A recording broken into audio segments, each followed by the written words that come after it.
Hi friends, नियाज किचनमध्ये तुमचं सर्वांचं खूप खूप स्वागत आहे. तर आज आपण ज्वारीच्या पिठाचा डोसा कसा करायचा ते पाहणार आहोत. तर तुम्ही व्हिडिओ शेवटपर्यंत नक्की बघा आणि व्हिडिओ आवडला तर व्हिडिओला एक लाईक नक्की करा. बघा किती छान डोसा झालेला आहे. तर चला आपण रेसिपीला सुरुवात करूया.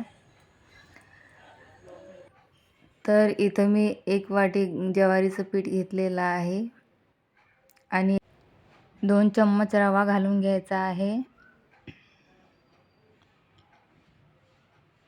आता आपल्याला याच्यामध्ये 1 वाटी पाणी घालून घ्यायचं आहे. आता हे सर्व मिक्स करून घेऊया.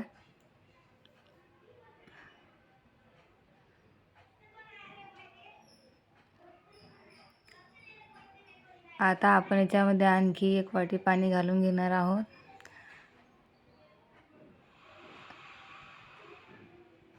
तर आपल्याला इथं टोटल किती पाणी लागलं हे मी तुम्हाला नंतर सांगणार आहे. तर सध्या मी 2 वाटी पाणी घातलेलं आहे आणि हे छान मिक्स करून घ्यायचं आहे.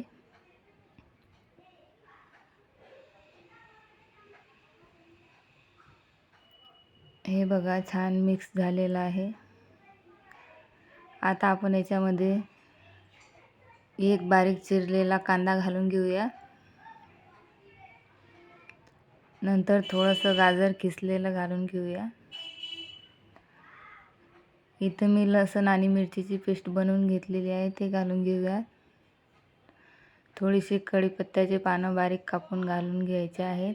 थोडीशी कोथिंबीर, 1 चमचा पांढरे तीळ, अर्धा चमचा जिरं आणि चवीनुसार मीठ. हे सर्व आपल्याला छान मिक्स करून घ्यायचं आहे.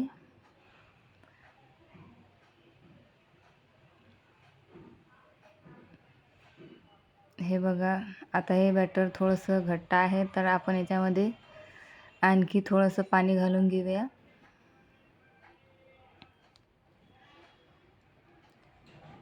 तर इथं मी अर्धी वाटी पाणी परत घातलेलं आहे. तर आपल्याला इथं टोटल 2.5 वाट्या पाणी लागलेलं आहे.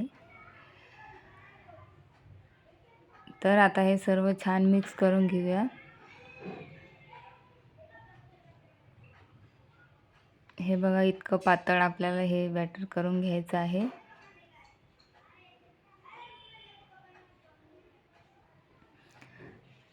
तर आता हे आपलं तयार झालेलं आहे. आता आपण याच्यावरती 2 मिनटं झाकण ठेवून बाजूला ठेवून घेऊया आणि तवा गरम करायला ठेवून घेऊया. हे बघा तवा आपला गरम झालेला आहे. आता आपण याच्यावर थोडंसं तेल घालून घेऊया आणि हे तेल आपल्याला छान तव्याला पसरवून घ्यायचं आहे. चारी बाजूंनी लावून घ्यायचं आहे. बघा आता आपण याच्यावरती हे बॅटर घालून घेऊयात. हे आपल्याला छान मिक्स करून घ्यायचं आहे. नंतर याच्यावर घालायचं आहे.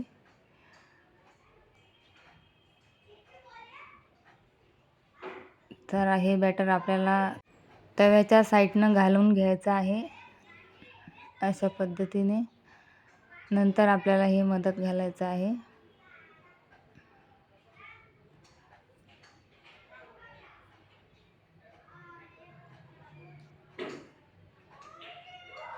हे बघा अशा पद्धतीने टाकून घ्यायचं आहे.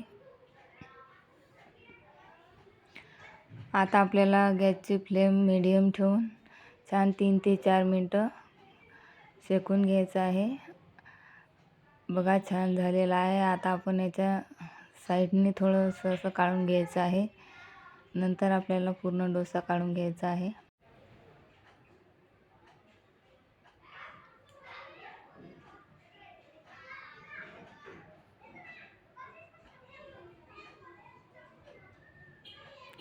तर हा डोसा आपण आता काढून घेऊया.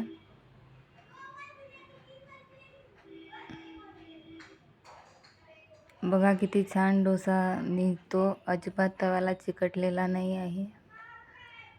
रंग पण छान आलेला आहे. आता आपण हा डोसा काढून घेऊया आणि सेम अशाच पद्धतीने दुसरा पण डोसा आपण बनवून घेऊया.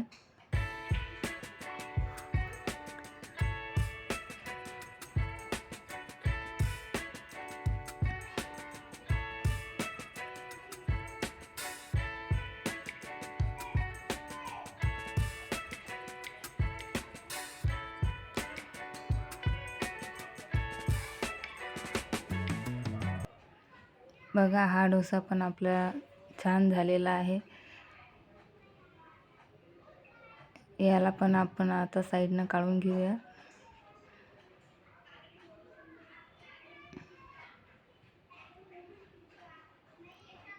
हे बघा किती कुरकुरीत डोसा तयार झालेला आहे. खायला पण खूप टेस्टी लागतो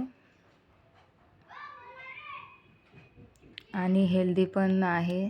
तर तुम्ही घरी एकदा नक्की ट्राय करा. बघा किती छान डोसा झालेला आहे.